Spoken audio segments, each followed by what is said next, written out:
of God's word. देवाच्या वचनाच्या वाचनासाठी आपण उभं राहूया. I request Reverend Rajesh to help us with Hindi translation. There are some Hindi speaking folks in our midst who will really appreciate. So this is the reading of God's word, Romans 8, and we'll hear from verse 31 onwards. What then shall we say to these things? If God is for us, who can be against us? He who did not spare his own son, but gave him up for us, how will he not with him also graciously give us all things? Who shall bring any charge against God's elect? It is God who justifies. Who is to condemn? Christ Jesus is the one who died. More than that, who was raised, who is at the right hand of God, who indeed is interceding for us. Who shall separate us from the love of Christ? Verse 35 to 39 we'll hear in Hindi.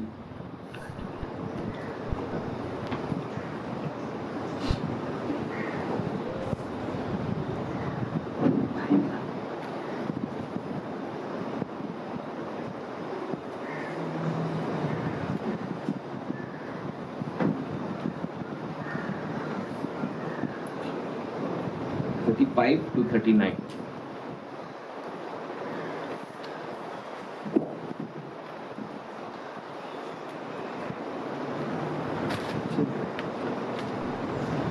कौन हमको मसीह के प्रेम से अलग कर सकता है? क्या विपत्ति या संकट, क्या अत्याचार, भूख, नग्नता, जोखिम या तलवार? जैसा कि धर्म ग्रंथ में लिखा है, तेरे कारण दिन भर हमारा वध किया जाता है, हमें वध होने वाली भेंट जैसा समझा गया, किंतु इन सब बातों में हम उन्हीं के द्वारा पूर्ण विजय प्राप्त करते हैं जिन्होंने हमसे प्रेम किया है। मुझे दृढ़ विश्वास है कि न तो मृत्यु, न जीवन, न स्वर्गदूत, न नरकदूत, न वर्तमान, न भविष्य, न सामर्थ्यगण, न आकाश में या पाताल में कोई शक्ति और समस्त सृष्टि में से कोई वस्तु हमें परमेश्वर के उस प्रेम से अलग कर सकती है जो हमें हमारे प्रभु यीशु मसीह के द्वारा से मिला है। Please be seated. कृपया बसावे।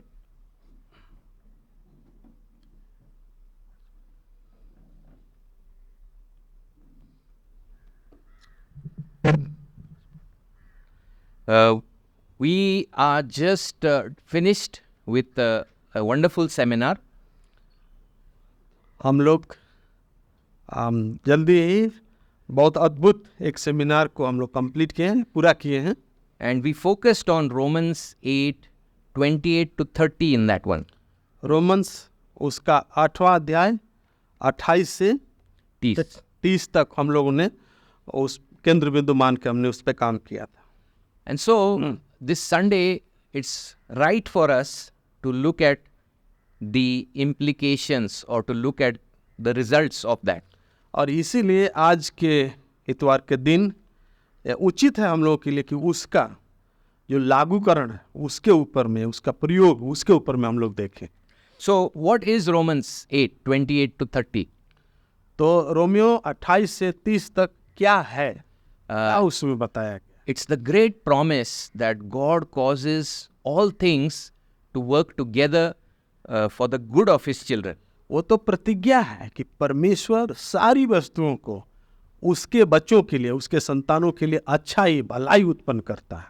And we studied that good is to make us more like Jesus Christ. और वो अच्छाई क्या है कि परमेश्वर हमको यीशु ख्रिस्त के, उस यीशु मसीह के जैसा हमको ज़्यादा से ज़्यादा बनाए। Yes, practically many things in His kindness, God practically also works it for us. व्यवहारिक रीति से सच बात है कि परमेश्वर सच में व्यवहारिक रीति से उस तरह से काम करता है। But the good is God's good.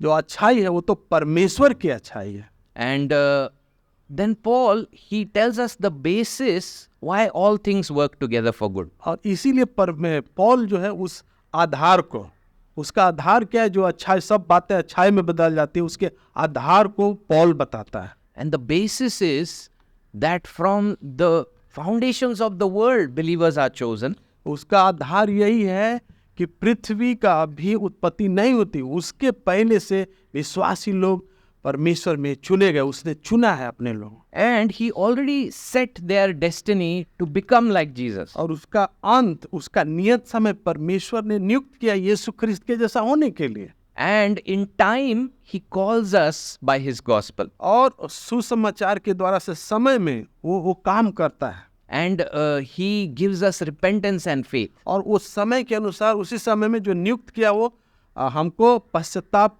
करने के लिए और विश्वास करने के लिए कायल करता है। And he gives us the righteousness of Jesus Christ. और यीशु मसीह की धार्मिकता हमको देता है। And in God's mind, they are already glorified. और परमेश्वर के दिमाग में, उसके मन में ऑलरेडी ये परमेश्वर की महिमा हो चुकी। And the children of God are glorified. It's very sure, absolutely sure in God's mind. ये एकदम निश्चित है परमेश्वर के मन में कि उसके लोग महिमावंत हो चुके हैं। And so, if God sees Jesus and his righteousness upon us, we are very dear to him. तो यदि परमेश्वर हमारे ऊपर में यीशु ख्रिस्त उसकी धार्मिकता को देखता है तो हम लोग उसके प्रिय लोग हैं। And so, Paul then follows up with this amazing passage. और उसी महान पद के द्वारा से जो पौल हम लोग को बताता है, He's saying those who are justified are glorified already. वो बोले कि जो धर्मी ठहराए गए उन लोग को महिमा भी दिया गया, महिमावंत किए गए हैं। और True believers, they cannot lose their salvation. अब विश्वासी लोग अपने उद्धार को खो नहीं सकते हैं। वो And all of this is filling Paul's mind with just passion. और ये सारी बातें जो है पौल के मन में भर जाता है। If he was preaching this passage, he would be on his toes and he would be right in our faces. और यदि इस पर पौल यदि प्रचार करे तो सच में वो अद्भुत रीति से हमारे समक्ष होकर के प्रचार करेगा, खड़ा होकर के प्रचार करेगा। When we look at Paul's normal writings, he doesn't ask so many questions in one passage. यदि पौल सामान्य रीति से यदि पौल के हम लोग लिखावट को यदि देखते हैं तो अक्सर एक ही पद में ज्यादा सवाल नहीं पूछता है। He's asking almost 7 questions. और यहाँ पर हम लोग देखते हैं तो मतलब लगभग 7 प्रश्न पूछ रहा है। It's a good teaching technique. ये तो बहुत अच्छा है। शिक्षा जब हम देते हैं, शिक्षा देने के लिए बहुत अच्छा ये तकनीकी है। Not just telling us facts. बस सच्चाई बताते गए, पर ये अच्छा तकनीक है। But when we ask questions, लेकिन जब हम सवाल पूछते हैं, प्रश्न करते हैं, we really draw people to pay attention. तो उनका दिमाग हम अपने तरफ खींच लेते हैं। And outlining this passage is absolutely difficult. इसको आउटलाइन करना ये पद का मुश्किल है। Because so many questions are there. बहुत सारे प्रश्न हैं वहाँ। So much passion is in this passage. उसमें या बहुत ज्यादा उसमें उत्साह है। But we'll see that this is the blessed boasting of God's children. और ये हम लोग देखेंगे कि परमेश्वर के लोगों का मतलब ये एक तरह से अच्छा आशीषित घमंड करना है। It's as if General Paul took us to a fort which has been won. ऐसा मान लीजिए कि पॉल हम लोगों को एक गढ़ पर, किला पर ले गया है जिसको वो जीत लिया गया है। And we are sitting with him. और उसके साथ हम लोग बैठे हुए हैं। And our minds, we always doubt things. और आपको मालूम है हम लोग स्वाभाविक रीति से हम अपने मन में हमेशा संदेह करते हैं। Paul is saying, see this fort that you are sitting on, it's impregnable. Nobody can take it. तो पॉल हमको बताए कि ये जिस किला पर आप लोग बैठे हैं ये इसको कोई ले नहीं सकता है। ऑलरेडी ये विजय पा लिया गया, ले लिया गया है। We say, Paul, but what over there? The slope is little less from there. What if the enemy comes from there? लेकिन उसके बाद भी हम बोलते हैं कि पॉल देखो वहाँ पर वो जो ढलाई है वहाँ पर यदि वहाँ से कोई आ जाए तो। What if Paul, somebody has made a secret passage that we don't know that can come into this और fort? कहीं से यदि किसी ने रहस्यमय तरीके से कुछ बना लिया है यहाँ पर आने के लिए, छुप करके आ जाए तब क्या होगा? And Paul is saying, no, it's absolutely impossible. तो पॉल बताता है कि नहीं ये संभव नहीं है इस किले में आने के। And so our passage is like that. और वही तो ये पद में बताया गया। Our blessings nobody can separate from और us. हम लोगों का जो आशीर्वाद ईश्वर ने हम लोगों को दिया है उससे हम लोग को कोई भी अलग नहीं कर सकता। Our salvation, nobody can separate from us. हमारा उद्धार जो है उससे हम लोग को कोई अलग नहीं कर सकता है। Our inheritance, nobody can separate it जो हम लोग from को us. विरासत में मिला है उससे कोई हमको अलग नहीं कर सकता है। And the love of Christ upon us, nobody can separate from us. परमेश्वर का जो प्रेम है यीशु मसीह के द्वारा से हमको जो मिला है उसको भी कोई हमसे अलग नहीं कर सकता। Many times we receive some gifts in life, हमारे जीवन में बहुत बार हमको उपहार मिलता है, प्राप्त करते हैं हम लोग, and then immediately we start fearing whether it's going to be there till the end of my life. और This फिर हम gift. लोग डरना शुरू करते तो उस पर सोचना, चिंतित रहते हैं कि ये हमारे जीवन भर तक ये उपहार रहेगा कि नहीं हमारे साथ। A new car or a new bike, bike हो या नया कार हो, gold necklace, सुनहरा हम लोग का सोने का जो पहनने. चैन है पहनते हैं वो, We always worry, will somebody steal it? Will it get scratched? Will it stop working? हम लोग हमेशा इसके ऊपर में चिंतित, कोई चुरा लेगा या कुछ हो जाएगा उसको। And so Paul, in light of what he has been teaching, he says in verse 31, what then shall we say to these things? तो इनको ध्यान में रखते हुए, सब आदमी को जो शिक्षा दे रहा है उसको ध्यान में रखते हुए पौल कह रहे और कहना ही क्या है, यदि परमेश्वर हमारे पक्ष में है तो हमारा विरोधी कौन हो सकता है। So what that means is, doctrine is not simply to be studied in a classroom and it does just leave it. ये साधारण रीति से क्लास में अध्ययन करना और बस उसको छोड़ देना, इतना ही तक नहीं है। How many of us remember what we learnt in school about history, about algebra? हम लोग कितने लोग हैं जो स्कूल में हम लोगों ने पढ़ाई किया था इतिहास में या जो algebra. Some of us forget the name of the subject also. Yeah, we forget the subject even, yes. भूल जा रहा सब्जेक्ट का नाम भी। But Paul is saying, I just told you glorious doctrine. लेकिन पौल बोलते कि मैंने तुमको बताया है महिमावंत सिद्धांत, ये महान सिद्धांत बताया। And the very next statement is, what then shall we say to these things? और अगला जो स्टेटमेंट तो बता रहा है कि तब हम लोग क्या कहें इस पर। It means doctrine matters. It's relevant for our life. इसका मतलब कि जो सिद्धांत है वो हमारे जीवन में उसका महत्व है, उसका पहलू है हमारे जीवन में। And when he says it is relevant, he says, if God is for us, who can be against us? तो उसको समझा रहा है, उसको बोला कि यदि परमेश्वर हमारे साथ है तो हमारा विरोधी कौन हो सकता है। What else can we say about the previous passage? और इसके पहले जो गद्य है उसके विषय में हम लोग क्या बोल सकते हैं। That from eternity past he set his love upon me. उसका मतलब कि अनंत समय से परमेश्वर अपना प्रेम हम लोगों के ऊपर में दिखाया है, And he already set my goal also. और हमारा नियत स्थान, हमारा जो लक्ष्य है वो भी नियुक्त कर दिया। When I didn't have a righteousness, he gave me the righteousness of his son. हमारे पास में धार्मिकता नहीं थी लेकिन परमेश्वर ने हमको धार्मिकता दिया है, And he is also glorifying me. और परमेश्वर हमको महिमावंत कर रहा है। So in other words, it means that God is completely for us. और दूसरे शब्दों में यदि बोलेंगे तो परमेश्वर पूरी रीति से हमारे साथ है। When we were in school or when we were in college, if the principal was our relative, we had great comfort. यदि हम स्कूल में थे या कॉलेज में थे, यदि प्रिंसिपल हम लोगों का सगा संबंधी था तो हम लोगों को बहुत शांति मिलती थी। No matter what the misunderstanding, और जो भी हम लोग के बीच में ना समझ होती थी उसको दरकिनार करते हुए we knew that my uncle is the principal, he will always be for me. मेरा अंकल, मेरे चाचा जो है वो प्रिंसिपल है, हमारे लिए हमेशा वो काम करे। He will हमारी बात मान। explain the things always with me in mind. और हमको ध्यान में रखते हुए सारी बातों को वो खुलासा करेंगे। And so imagine a just God, he rightly declared us righteous in Christ. आप अपने मन में सोचिए, कल्पना करिए कि परमेश्वर अपने मन में सारी बातों को ध्यान में रखते हैं हमको धर्मी नियुक्त किया है। And also when in eternity he decided to set his love upon us, और अमरता में उसने निर्णय लिया हमारे ऊपर में अपना प्रेम प्रकट करने के लिए। he made a eternal covenant. हमारे साथ में अनंत वाचा The book of Hebrews chapter, the last chapter and the last section, it says the blood of the everlasting covenant.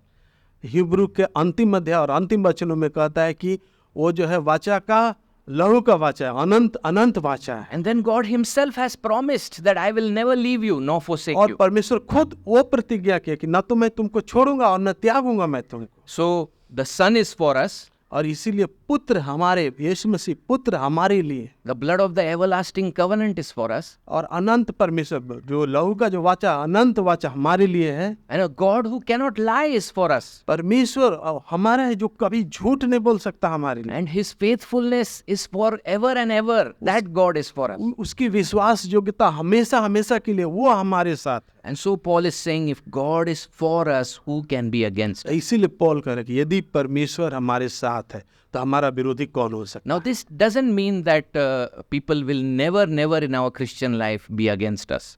इसका मतलब ये नहीं कि हमारे मसीही जीवन में लोग हमारे विरुद्ध में कभी भी हमारे विरुद्ध में नहीं होंगे, ऐसा नहीं है। We will never be falsely accused. ऐसा नहीं है कि हम लोग हमारे ऊपर में दोष नहीं लगाया जाएगा गलत ढंग से। But this passage should be understood in the ultimate sense. और इसको अंतिम दृष्टि से हमको समझना पड़ेगा ये गद्य को, That ultimately and eternally nobody can stand against us. अनंत रीति से हमारे विरुद्ध में कोई खड़ा नहीं हो सकता। And so Paul is saying, if God is for us, who can be against us? तो पौल ये कह रहा है कि परमेश्वर यदि हमारे साथ है तो हमारा विरोधी कौन हो सकता है। And then he moves on to say that, let me give you an example of this. ये जो मैं बोल रहा हूँ इसका उदाहरण मैं आप लोगों को बताना चाहता Let me give you more reason why I am saying this. हूँ, उसका और कारण मैं बताना चाहता हूँ। In verse 32, he says, he who did not spare his own son, but gave him up for us all, how will he not also with him graciously give us all things?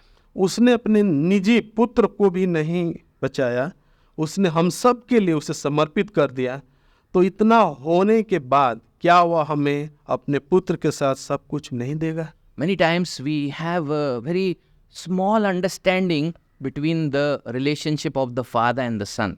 हम लोग के पास में अक्सर बहुत छोटी समझ होती है पिता और पुत्र के संबंध के विषय। Somehow, somewhere we feel the father is greater and the son is little bit lesser. हम लोग ऐसा सोचते हैं कि पिता बड़ा महान है और पुत्र जो है छोटा कम महान है। But as the father is eternal, the son is eternal. जैसे पिता अनंत है वैसे ही पुत्र भी अनंत है। We should not take our worldly ways of seeing things and put it in the Trinity. संसारिक रीति से हम उसको देखते हुए और त्रिएक परमेश्वर के ऊपर में नहीं रखना चाहिए हम लोगों को दृष्टि। And the spirit is the love between the father and the son. आत्मा प्रेम है, पिता पुत्र के बीच में प्रेम है आत्मा। And the son is so great that the eternal father takes full delight in the son. पुत्र इतना महान है कि अनंत परमेश्वर उसके अंदर में हमेशा संपूर्ण पसंद खुश रहता है। We cannot imagine, like he never gets past the son. He always delights in the son. हम उसको समझ भी नहीं उस पूरी से समझ नहीं पाते, लेकिन परमेश्वर अपने पुत्र में हमेशा प्रसन्न रहता है। He will never say, I have known you fully and I am bored now. और परमेश्वर कभी भी ऐसा नहीं कहेगा कि हम अब इसको पूरी रीति से जान गए हैं और अब हम बोर हो चुके। हाँ बोर हो गए हैं। No, he is the eternal son who eternally satisfies the father. क्योंकि वो अनंत पुत्र है और अनंत हमेशा से अपने पिता को वो खुश रखा है, प्रसन्न। Cannot put any value and price upon the son. पुत्र के ऊपर में किसी रीति से वो मूल्य नहीं रख सकता या कीमत नहीं रख सकता। So God loved us so much that he did not spare his own son. और इसीलिए यह बताया गया कि परमेश्वर इतना हम लोग से प्रेम किया कि अपने पुत्र को भी नहीं रख छोड़ा हमारे लिए, And he gave him up for us. उसको हमारे लिए उसने दिया है। And so if he has done the greater, तो यदि इतना महान उसने किया है how will he not do the lesser things? तो उससे छोटी बातों का हमारे लिए वो क्यों नहीं करेगा? Imagine if a billionaire, he gives your organization 1 crore donation. Billionaire बहुत बड़ा व्यक्ति, बहुत अमीर आदमी, यदि आपको 1 करोड़ आपके संस्था के लिए वो देता है, And you hold the check in your hand. आपके हाथ में चेक है And you are so happy. और बहुत आप खुश हैं, And then you realize that you didn't have petrol money for going back. और तब आपको लगेगा कि आपको पता चले कि आपके पास में पेट्रोल खरीदने के लिए पैसा नहीं है कि हम वापस जाएं, And so you knock the door again. और फिर से आप जाके दरवाजा खटखटाते हो। So a man who gave you 1 crore happily, जो व्यक्ति आपको एक करोड़ दे दिया, वो भी खुशी से दिया है, when you say I need 500, I have to और go जाके आप fill बोलते petrol, उसको जाके बोलते कि 500 रुपया हमको चाहिए पेट्रोल भरने के लिए, he will most happily give it. तो वो तो बहुत खुशी से, एकदम खुशी से आपको दे देगा वो, He did the greater, क्योंकि उससे बहुत ज्यादा उसने दिया है। and he's happy to give you the तो lesser. आपको तो छोटा तो खुशी से दे देगा। And so Paul is saying, if he gave his son, he did not spare his son, how will he not give you all things? वही तो पौल बता रहा है कि यदि उसने अपना पुत्र दे दिया हम लोगों को, सबसे बड़ा दे दिया, तो हमको छोटी बातें क्यों नहीं देगा, छोटी वस्तुओं क्यों नहीं देगा। And so all things, first of all, is all things spiritual, necessary for the Christian life. और इसीलिए जो वस्तुएं जो आत्मिक रीति से हमारे लिए जो आवश्यक है, And then also God is mindful of the physical needs as we seek to build his kingdom and work his righteousness. जैसे ही हम परमेश्वर के राज की बढ़ोतरी के लिए उसमें काम करने के लिए, तो आत्मिक तो हमको दिया ही है, लेकिन संसारिक भौतिक वस्तुएं भी हमको देता है। And he's a very wise father. He knows how much to give and how to give. उसको मालूम है, क्योंकि ज्ञानी पिता है वो, इसलिए उसको मालूम है कि कितना देना है और कैसे देना है। And with what he will give, what impact it will happen on your character also. He क्या देगा और उसका असर आपके लाइफ के ऊपर, आपके जीवन के ऊपर में क्या होने वाला, ये भी उसको मालूम है। And so will he not graciously give us all things? He said. क्या वो अपनी दया में ये सारी वस्तुएं हमको नहीं देगा? And so this is a proof he is giving. This is a thought he is giving. This is why God is for you. और यही तो प्रमाण दे रहा है कि यही कारण है कि परमेश्वर हम लोगों के साथ है। And this morning, the passage we read in Romans 5, और आज जो 5वां अध्याय में, रोमियो के 5वां अध्याय में आज सवेरे हम लोगों ने जो पढ़ा है, he uses the same logic और वही तर्क वहां भी इस्तेमाल करता है। that if he has justified you by his blood already, यदि वो अपने पुत्र के द्वारा से, उसके पुत्र के लहू के द्वारा से यदि आपको वो धर्मी ठहरा दिया है, and that day you were an enemy to him, उस समय तो आप उसके दुश्मन थे, and nothing was there that was pleasing to him. और कुछ भी आपके अंदर में नहीं था जो ईश्वर को खुश करते। And if by grace he justified you, और यदि अपनी दया से यदि आपको धर्मी ठहराया, and having justified you, he made you a son and a daughter. और जब वो धर्मी ठहराया तो आपको अपना पुत्र पुत्री बना लिया है, And so on the last day, will he disappoint you? तो क्या अंतिम दिन में आपको निराश करेगा? Will he also not save you on the last तो day? क्या अंतिम दिन क्या आपको उतारण नहीं करेगा, उद्धार नहीं करेगा? So that same logic he's using. वही तो यहाँ पे तर्क दे रहा है। But the problem is that we have so much of a legal mindset as Indians. और हम लोग भारतीय लोग जो है, हम लोग का मन जो है ना, कायदा वाला. कायदे नियम कानून के हिसाब से चलते हैं। We think that I have to always earn something to make God love me more. तो हम लोग ऐसा सोचते हैं कि हमको कुछ करना है कि परमेश्वर हमको ज्यादा प्रेम करे, ज्यादा यदि परमेश्वर का प्रेम चाहते हैं तो हमको कुछ करना है। If I have forgotten my devotion, morning devotion one day, immediately God for us now has become against us. यदि आज सवेरे हम यदि अपना नहीं किए हैं, क्वाइट टाइम नहीं किए, प्रार्थना दुआ नहीं किए हैं, तो वो परमेश्वर जो हमारे लिए तब हमारे विरुद्ध में हो गया है। Oh, now everything is going wrong today. अब आज तो सब कुछ एकदम बुरा होने वाला है हमारे साथ। So now from for me he has become against और me. जो परमेश्वर हमारे साथ अब हमारे विरुद्ध में हो गया है, वो That's called legalism. उसी को लीगलिज्म बोलते हैं। That is not understanding the depth of the gospel. और वो तो है वो सच्चाई, जो सुसमाचार की जो गहराई है, सच्चाई उसको समझना नहीं है, ना समझे। In eternity past, where were you to impress him?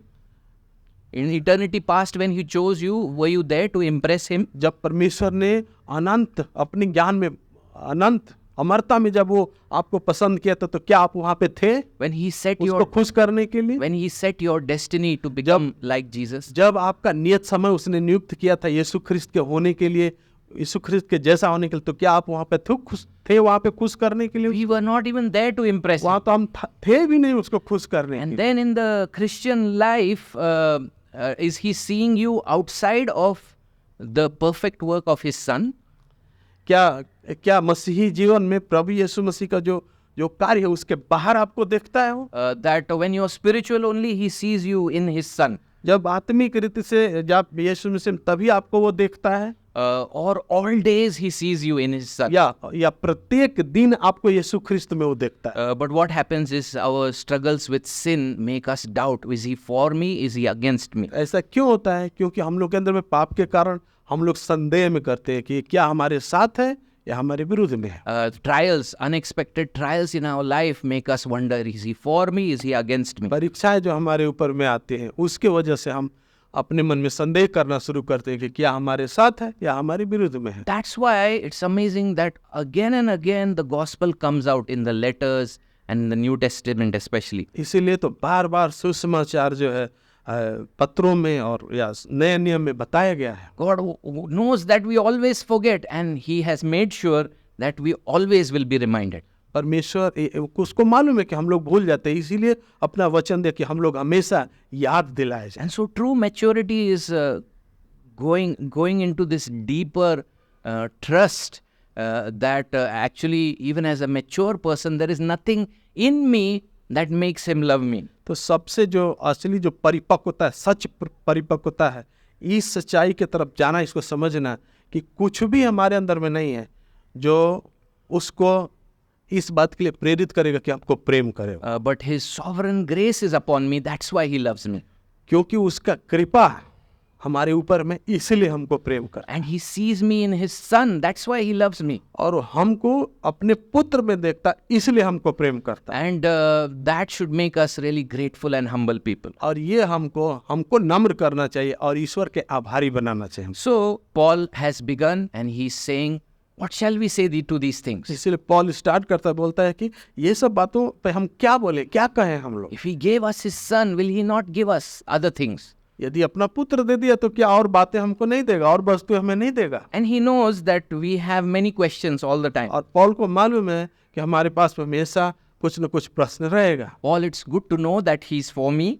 ये तो अच्छी बात है हमको जानना कि हम जान गए कि वो परमेश्वर हमारे साथ है, हमारे लिए है। But in verse 33, who shall bring any charge against God's elect? इसलिए 33 में लिखा है कि जिन्हें परमेश्वर ने चुना उन पर कौन दोष लगा सकता। In verses 31 to 34, it's more legal language.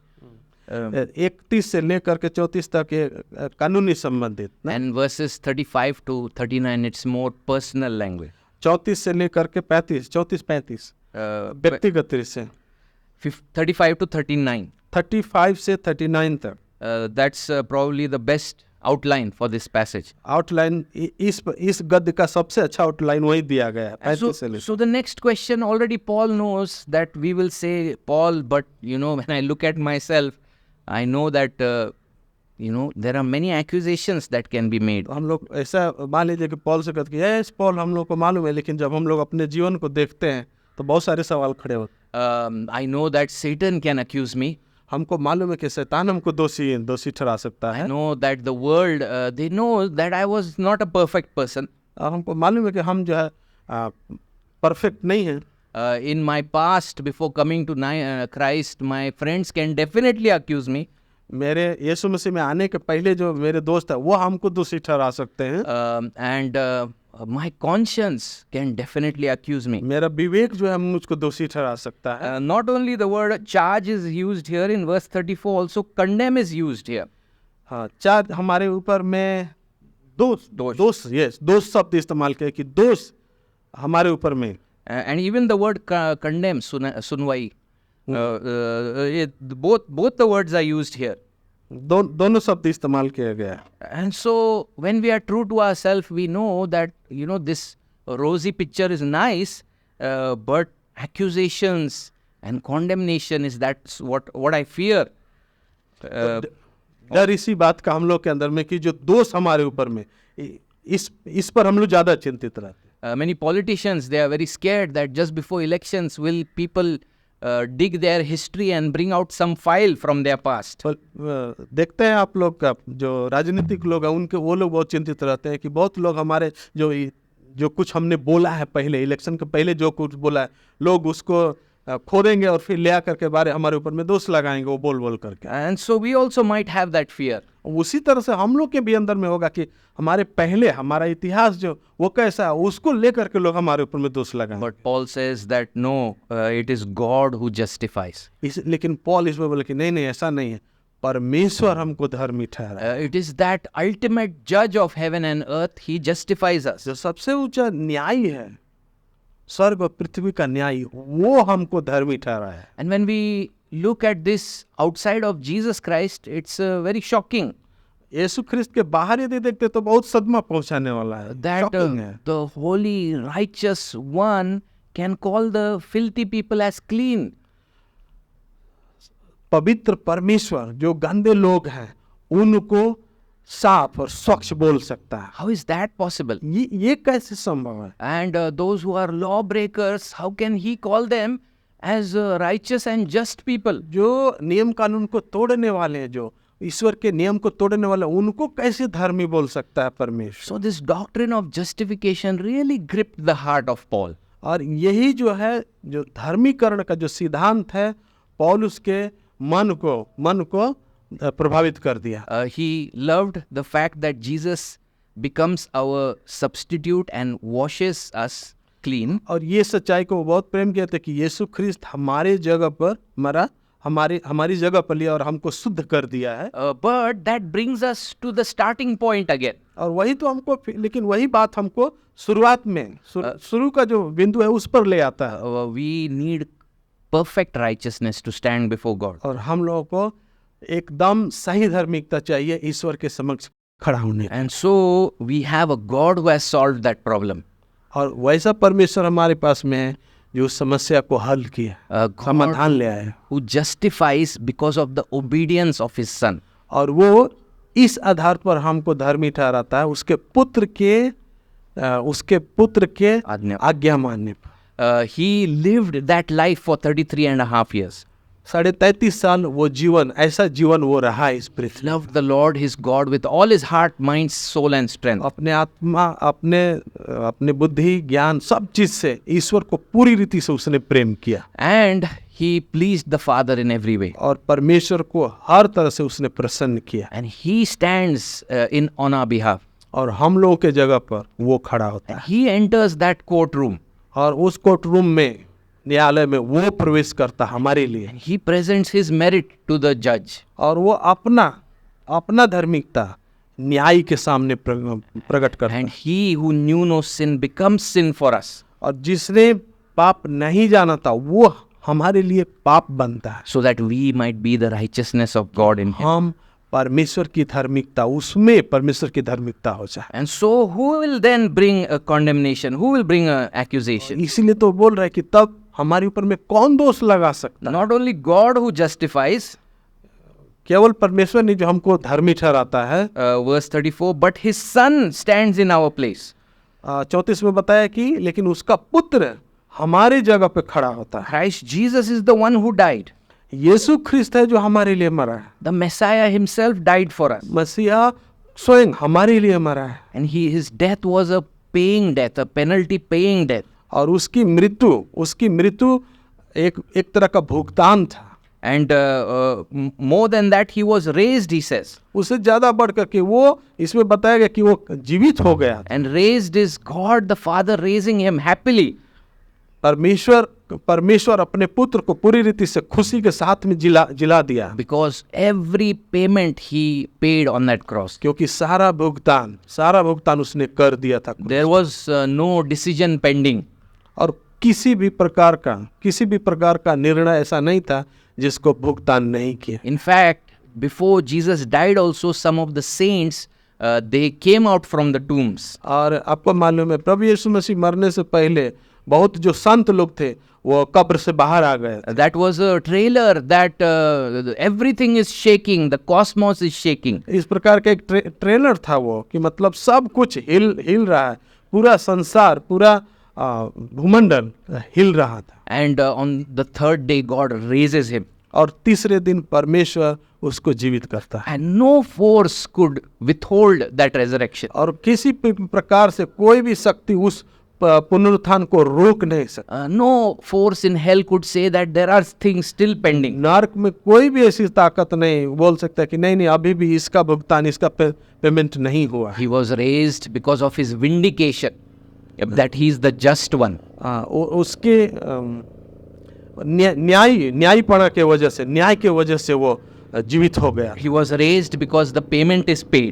और इसलिए जीवित कर दिया गया था क्योंकि भुगतान पूरी रीति से कर दिया गया। And God took him at the right hand of God. और परमेश्वर उसको अपने दाहिने ले लिया, दाहिने बैठाया। Complete authority and honor is given to him. और पूरी रीति से उधर अधिकार और सामर्थ उसको दिया गया है। And then the Bible says that he is interceding for us. और तब बाइबल बताती है कि वह हमारे लिए मध्यस्थी कर रहा है। The verbs are all in the past tense. He did this for us, did that for us. जितने भी जो क्रिया है वो सब पास्ट टेंस में, मतलब भूतकाल में बताया कि इसने किया, उसने किया, उसने किया, सब कर दिया है। But interceding is in the continuous tense, that he is interceding लेकिन for जो us. हमारे लिए प्रार्थना कर रहा है या हमारे लिए मध्यस्थी कर रहा है वो कंटिन्यूअस वर्तमान काल में लिखा गया There है। is only one person to whom judgment has been given.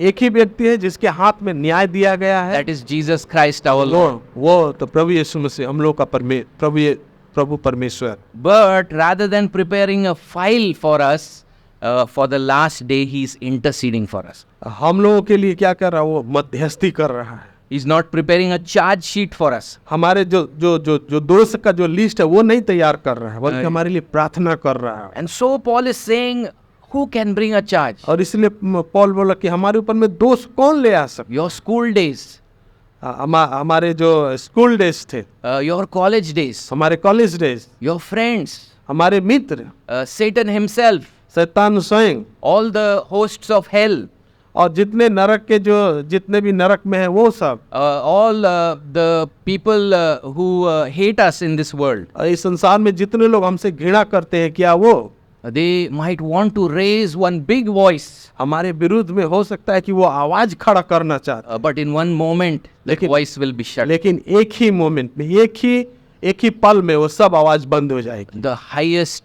judge has declared us righteous, सबसे बड़ा, सबसे ऊंचा न्याय हमको धर्मी ठहरा and दिया। the precious son's complete work stands in our place. प्रिय पुत्र का काम हमारे जगह पे बना है, हमारे जगह पे खड़ा होता है। And so Paul goes on to say that who shall separate us from the love of और Christ? इसीलिए पौल बोल रहा है कि परमेश्वर के प्रेम से हमको अलग कौन कर सकता है। And then he lists terrible, desperate days and also normal days. बुरे दिन और अच्छे दिन को यहाँ पर वो लिस्ट कर रहा है। We are part of his body, बोला कि उसके शरीर के हम लोग अंग हैं, so who can separate us from that? और कौन हमको अलग कर सकता है फिर? We were united 2000 years ago when he died. We were united to his death and his resurrection. 2000 वर्ष पहले हम लोग उसके साथ जोड़े गए, उसके मृत्यु में और उसके पुनरुत्थान में हम लोग जोड़े गए। Who can separate us from that? तो फिर उससे हमको अलग कौन कर सकता है? Who can undo the blood of his everlasting covenant? और वो जो उसके लहू का जो वाचा है उससे हमको अलग कौन कर सकता, तोड़ कौन सकता है? हम Nobody can separate us from his love. कोई भी ईश्वर के प्रेम से हमको अलग नहीं कर सकता। And so he begins with the most difficult things, बहुत कठिन बात से स्टार्ट करता, प्रारंभ करता है वो। that tribulation or distress, verse 36. या 36 में बताया गया है कि 36 ने आगे Acha. मतलब Tribulation or distress or persecution, these are the three words he uses. And दुख, मृत्यु में जीवन, न स्वर्गदूत न ईश्वर। That is to say, okay. इधर उधर हुआ। Okay. So या tribulation, विपत्ति या संकट, ये tribulation is outside circumstances that put pressure on us. विपत्ति जो है बाहर से जो हमारे ऊपर में तकलीफ आता है उसकी बात किया गया। And then distress is from inside, it causes us great pain. और जो संकट है हम लोगों के अंदर से जो हमको तकलीफ देता है या दर्द देता है। Its persecution is when people are hotly pursuing us with their words or even in action. अत्याचार ये है कि बाहर से जो लोग हमारे ऊपर में सताते हैं हमको, Yes. And because of that, people have to flee. और इसी कारण से लोग कभी कभी भागना पड़ता है, भागते हैं। and then it's like a famine in their lives. उनके जीवन में एक तरह से अकाल टाइप का है। There's nothing left. They have to leave their homes. तो मतलब घर छोड़ना पड़ता, कुछ भी नहीं रहता है ऐसी स्थिति में। They had to hide in the forest, and very soon their clothes tore, ऐसा भी हुआ था कि कभी कभी वो लोग जंगल में अपने आप को छुपाना पड़ा था। and nakedness comes, नग्नता उसमें आती है, and there is danger, जोखिम आता है उसमें, and ultimately sword. और अंत में तलवार। So the big question is, सबसे बड़ा प्रश्न ये है, Christ loves us. परमेश्वर यीशु हमसे प्रेम करता है, Nothing can separate us from His love. और इसलिए उसके प्रेम से हमको कोई अलग नहीं, कोई भी चीज अलग नहीं कर सकते हम। But this doesn't look like He loves us.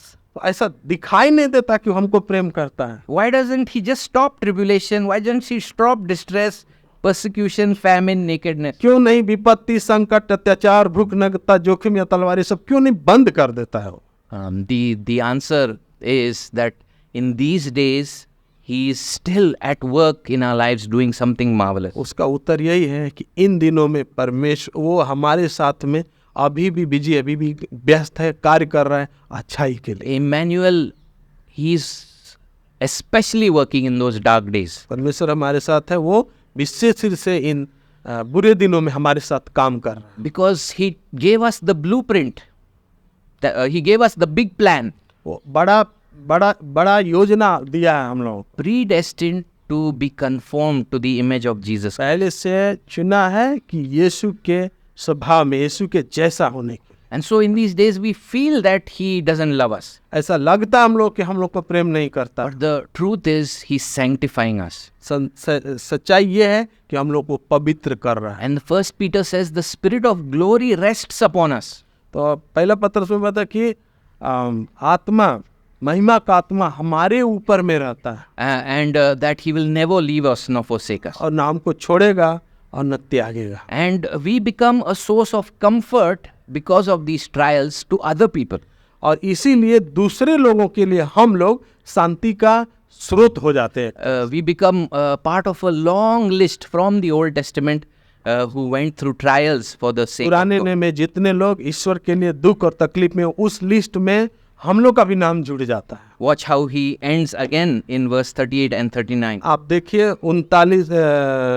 38 में और 39 में कैसे अंत कर रहा है। He says, "For I am sure that neither death nor life, वो इस उधर लिखा गया कि मुझे निश्चय है, दृढ़ विश्वास है कि न मृत्यु न जीवन, angels or rulers, न स्वर्गदूत न नरकदूत, or things present or things to न come, वर्तमान न भविष्य, or powers, और न सामर्थ्यगण, or height nor depth, न आकाश में न पाताल में, nor anything else in all creation सृष्टि में कोई भी वस्तु will be able to separate us from the love of God in Christ Jesus our Lord." हम लोगों में जो परमेश्वर यीशु मसीह में हमसे प्रेम किया, उससे कोई भी चीज अलग नहीं कर सकती। It's like Paul is looking this side, past, present.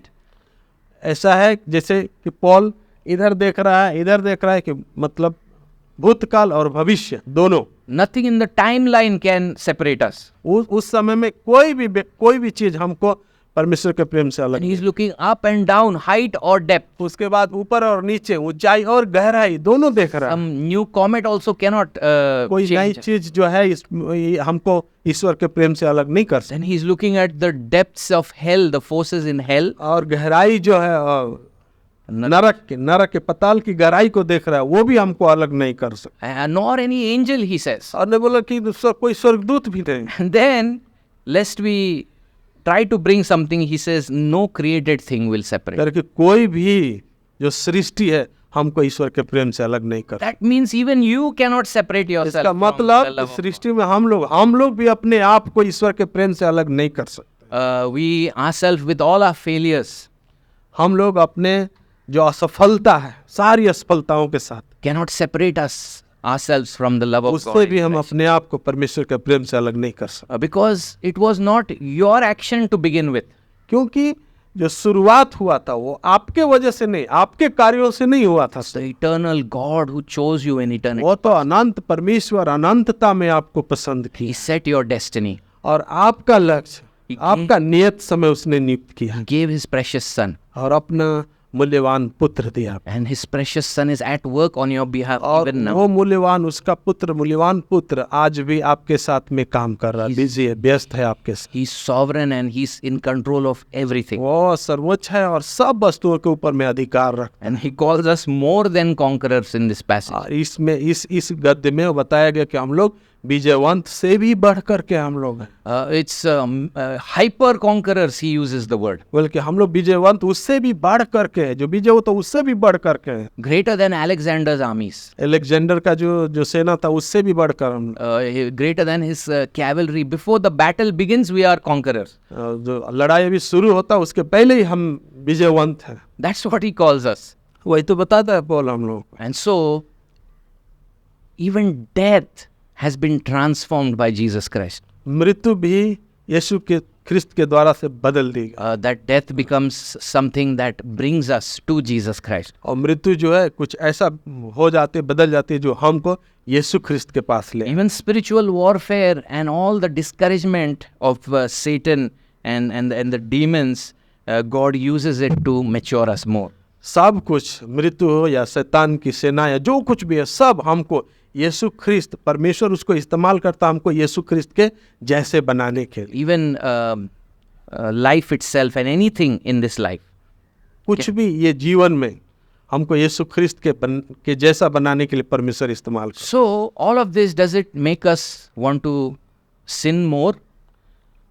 अंत में क्या ये सारा चीज जो हमको पाप करने के लिए प्रेरित करने के लिए है ये कि हम ज्यादा पाप करें? In God's सब कुछ ठीक है। in God's children, the Spirit dwells, परमेश्वर के लोगों के अंदर में उसकी आत्मा निवास कर, and they have experientially felt and experienced the love of God.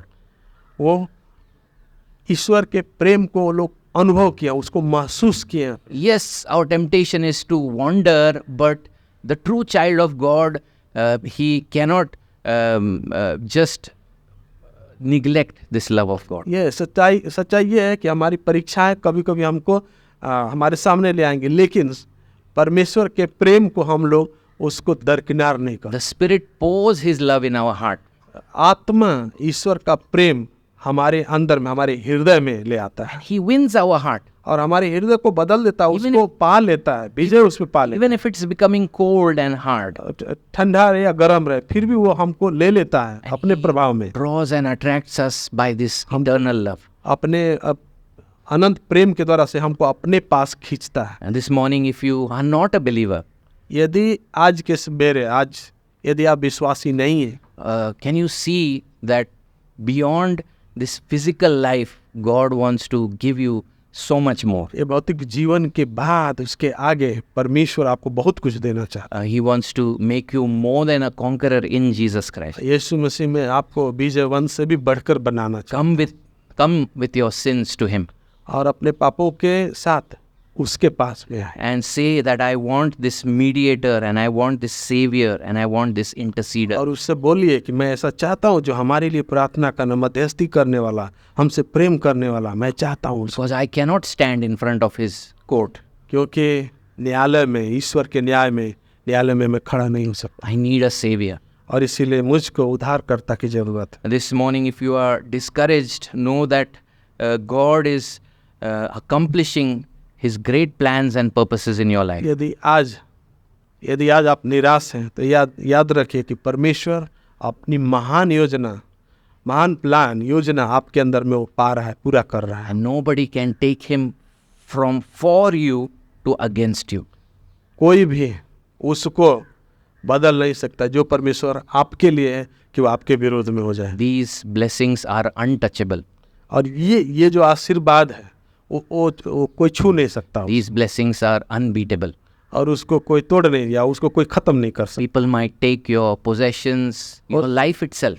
हो सकता है कि आपका पद ले ले, आपका जीवन भी कभी कभी ऐसा हो सकता है कि ले ले, But all of those will bring us to our blessed Savior. लेकिन वो सब अपने आशीषित उद्धारकर्ता के पास हमको ले आए। Not one trial He will waste in our life. और कोई भी परीक्षा व्यर्थ नहीं जाएगी हमारे जीवन में। Everything is working to make you more like Jesus. और सब कुछ जो कुछ भी हमारे विश्वासी के जीवन में होता है यीशु के जैसा बनाने के लिए हमको होता है। Let's pray. आइए प्रार्थना करें। सर्वसत्ताधारी परमेश्वर, हम आपको धन्यवाद देते हैं, आपके नाम की महिमा और स्तुति करते हैं प्रभु जी, आपके आशीर्वाद के लिए जो आपने हम लोग के जीवन में दिया है प्रभु, कि आपने हम लोग को अपने अनंत प्रेम से अनंतता में आपने हम लोग को पसंद किया है, अपने पुत्र में हम लोग को चुना है प्रभु, हम लोग को धर्मी ठहराया है। और प्रभु जी आज भी आपका पवित्र आत्मा हमारे हृदय में निवास करता है, हमको पवित्र कर रहा है दिन प्रतिदिन। ये दुख, परेशानी, कष्ट और संकट जो भी हमारे लाइफ में आ रहे हैं वो सब आपकी महिमा के लिए। आप चाहते हैं कि उसके द्वारा से हमको आपके बेटा आप बनाए प्रभु जी, और इसीलिए हम प्रार्थना करते हैं प्रभु जी। हम जानते हैं कि ये प्रेम जो आपने हमारे ऊपर में किया, उस प्रेम से हमको कोई भी अलग नहीं कर सकता। यही हमने वचन में सुना है कि न मृत्यु, न जीवन, न स्वर्गदूत और न किसी प्रकार का प्रधानता है, न किसी प्रकार की सृष्टि हमको आपके प्रेम से अलग नहीं। इसीलिए पिता परमेश्वर हम आज प्रार्थना करते कि होने दीजिए पिता परमेश्वर की जितने लोग आपके वचन को सुने हैं प्रभु जी, फिर से एक बार याद दिलाए जाए आज प्रभु जी, और जो संदेह में है वो संदेह दूर हो जाए उनसे, कि पिता परमेश्वर आपका प्रेम हमारे अंदर में अनंत है और हमेशा हमेशा तक बनाएगा। हमारे उद्धार को कोई छीन नहीं सकता है, उससे कोई हमको बुला नहीं सकता, और हमारा उद्धार कोई हमसे ले नहीं सकता, छीन नहीं सकता है प्रभु जी। हम आपको धन्यवाद है, क्योंकि उसका कारण एक ही है कि आपका पुत्र हमारे लिए आपके दाहिने हाथ बैठ करके हमारे लिए प्रार्थना कर रहे हैं। उसकी आज्ञाकारिता जो आपके प्रति वो आज्ञाकारिता रहा है प्रभु जी, वही हमारे उद्धार का आधार है। परमेश्वर पिता हम धन्यवाद देते हैं जो अनंत आशीष हमारे जीवन में दिया है, केवल आत्मिक नहीं, भौतिक रीति से भी जो आशीष आपने हम लोगों के ऊपर में दिया है प्रभु जी। और जो भी भौतिक चीज़ें, संसारिक चीज़ें हमारे जीवन में होती हैं, सब हमको आपके प्रिय पुत्र के स्वरूप और समानता में बदलने के लिए, चेंज करने के लिए होती है। और इसीलिए प्रभु जी आज ये सच्चाई हमारे हृदय में, सब लोगों के हृदय में होने दीजिए प्रभु जी, इसको समझे प्रभु जी। पिता परमेश्वर हम फिर से आपको धन्यवाद देते हैं, आपके नाम की महिमा करते इस समय के लिए, और ये जो आपने समय निर्धारित किया कि ये सच्चाई आपके वचन से जो प्रकट किया गया, हम लोग सब लोग सुने प्रभु जी, जितने लोग इस आवाज़ को सुन रहे हैं प्रभु जी, उनके अंदर में ये सुसमाचार, ये सत्य सुसमाचार जो खरा है आपके वचन में प्रकट किया गया है, वो जड़ पकड़ ले प्रभु जी। हम प्रार्थना करते हैं, दया कर प्रभु जी, हम सबको आपके हाथों में समर्पित करते हैं और चाहते हैं प्रभु जी लगातार हमसे बोले और बातचीत कीजिए अपने वचन के द्वारा से, और आज की सभा पर आशीष दीजिए। ये विनती प्रार्थना अपने उद्धारकर्ता यीशु ख्रिस्त के नाम से मांगते हैं, आमीन।